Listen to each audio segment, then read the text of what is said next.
Magandang araw mga nakama. Ang topic natin ngayon ay kung gaano na nga ba kalakas si Vince Moksanji, ang love cook ng Sohat Pirates at prinsipe ng German 66.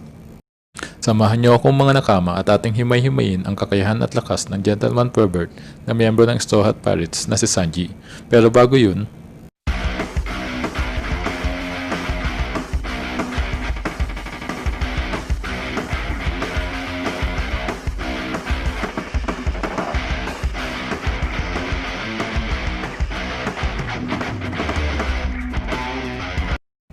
sa nakaraang chapter nga ng manga ng One Piece ay nakita nating nakipaglaban si Sanji sa top commander ng Beast Pirates na si King.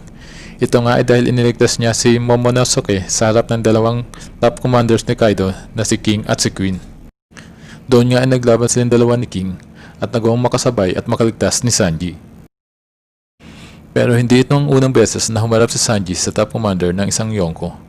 Nakaharap niya na din ang top suite commander ng Big Bang Pirates na si Katakuri.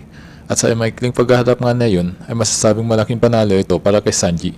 Nang mailagan niya ang Jelly Bean attack ni Katakuri, lalo na at kung ikukonsidera natin na napakalakas ng advanced observation haki ni Katakuri na kayang makita ang 5 segundo sa hinaharap. Napakalaking clue ito mula kay Oda na may binabalak siyang malaki para kay Sanji dahil bukod kay Sanji ay si Luffy pa lang ang miyembro ng Straw Hat na lumaban sa dalawang top commanders ng dalawang Yonko. Ito ay si Jesus Burgess ng Blackbeard Pirates at Katakuri ng Big Bang Pirates na parehas niyang tinalo. Pero mabalik tayo kay Sanji. Sa aking palagay ay top commander level na siya ngayon. Bilang patunay ay balikan natin ang naging laban niya at tingnan natin ang kakayahan niya sa pagkikipaglaban. Unang pinakilala si Sanji bilang famous cook ng Baratie Floating Restaurant. Sa arc nga na ito ay nagustuhan at pinipilit siyang sumali ni Luffy bilang cook ng Straw Hats kahit hindi pa niya nakitang lumaban si Sanji kahit minsan. Sa katapusan nga ng arc ay ipinakita ni Sanji ang kakayahan niya sa laban kung saan nilabanan niya si Jin, ang right hand man ng pirate captain na si Don Krieg. At kahit pa nga natalo siya sa laban ay nakita naman natin kung gaano siya kalakas, lalo na at bago ang kanilang laban ay pinabayaan niya ang sarili na bugbugin ni Pearl. Isa sa dapat pansinin mga nakama ay lumakas ng ganito sa Sanji na hindi umasa sa training at di ginagamit ang kamay niya sa anumang uri ng pakikipaglaban. Dahil ayon sa kanya, bilang isang chef, ang kamay niya ay para lang sa pagluluto. Naging kasing galing at kasing lakas niya nga si Red Leg Sep nang walang anumang training. Kabaliktaran ng karabal niyang si Zoro na may obsesyon sa pagtutraining sa kagustuhang lumakas. Dahil yan sa pangarap ni Zoro maging pinakamalakas na swordsman sa mundo, samantalang ang kay Sanji ay makita ang All Blue. Na kanya nga nakuha at muntik niya pang ikamatay.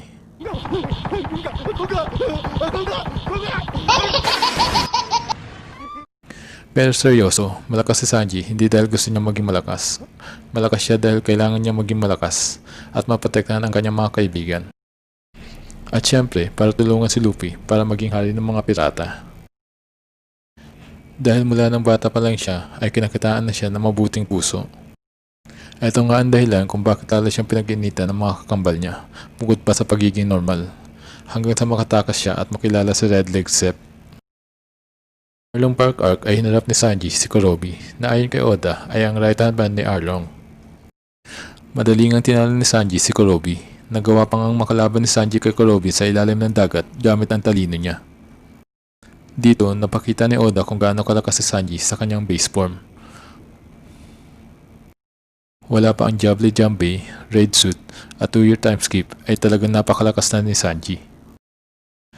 Masasabing ang kanyang base form ay mas malakas pa sa isang normal fishman na ayon sa Arlong Pirates ay 10 beses na mas malakas sa pangkaraniwang tao. Patuloy nga ang paglakas ni Sanji kasama ng Straw Hat sa kanilang paglalakbay.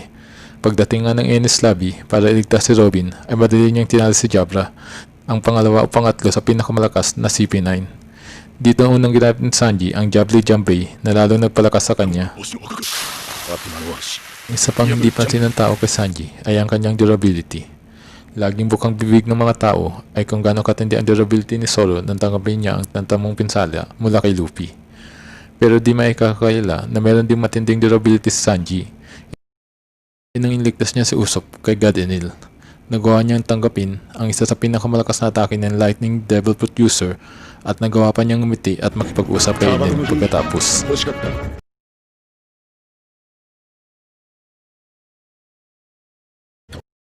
Kung pag-uusapan naman ay bilis, ay masasabi natin siya ang pinakamabilis sa Monster Trio. At pagkatapos nga ng time skip, ay masasabi natin lalong lumaki ang lamang ni Sanji sa bilis kumpara kay Luffy at Zoro. Una niya itong pinakita sa Dressrosa arc, kung saan masasabi natin parang nag-teleport sa Sanji sa kanyang bilis.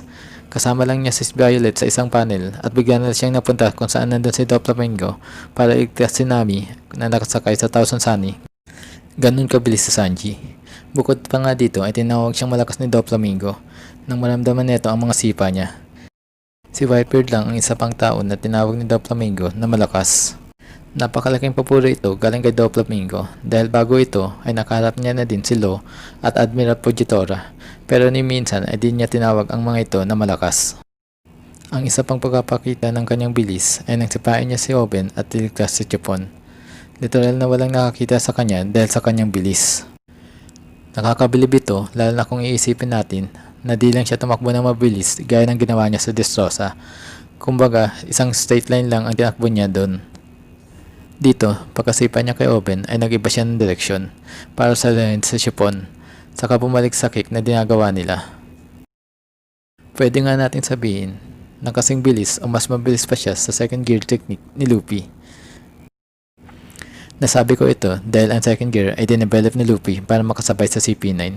Samantalang si Sanji ay natural na kasing bilis o mas mabilis pa sa dalawang miyembro ng CP9 na si Kalipa at Jabra. Bukod dito ay nagdevelop pa si Sanji ng kakaibang teknik na nagpalakas lalo sa atake niya. Isa na dito ay ang kanyang Blue Walk na kanyang ginamit 5,000 feet underwater na walang bubble coating. Mga nakama, sa ganito kalalim ay kaya nang sirain ang isang submarine ng underwater pressure.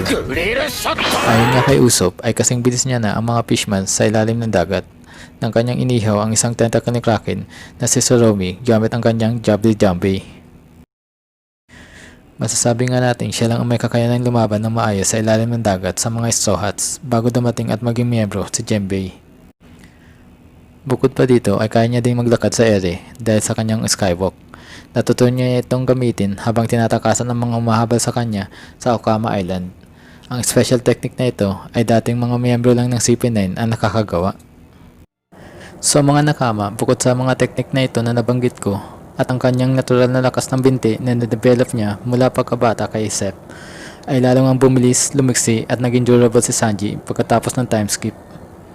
Nagawa niya ang lumaban at lumamang pa kay Vice Admiral Virgo sa laban nila. Kahit pa, kababalik pa lang niya sa katawan niya at nagkaroon ng damage habang si Nami ang nasa loob neto dahil sa atake ni Caesar Clown na Gastanet Explosion. Pero may mga nagsasabi na natalo siya sa laban nila ni Virgo dahil lang nasaktan siya ng konti at nagkaroon ng konting crack ang buto niya sa binti. Pero isipin din natin na di natapos ang laban nila dahil tumakas si Virgo at kung natuloy sana ang laban nila ay nagawa sana ni Sanji na ipakita ang tunay na kakayahan niya. At isa pa, si Virgo ay napakalakas na kalaban dahil tinalo niya si Smoker at pinahirapan ng gusto si Law. Marami pa tayong pwedeng sabihin tungkol kay Sanji pero ang malaking katanungan pa rin ay top commander level na nga ba si Sanji? Sa aking palagay ay oo, ito ay dahil sa paggamit niya sa raid suit niya ay lalong lumakas ang kanyang durability, lalo siyang bumilis at malaki ang naidagdag sa attack power niya. Mula nang isuot niya ito ay tinalo niya ng mabilisan ang isa sa mga Tobiropo na si Page 1. Nagawa niya sabayan ang sipa ni King na balot ng armament haki at nagawa niya ding makaligtas sa pull-on attack ni King.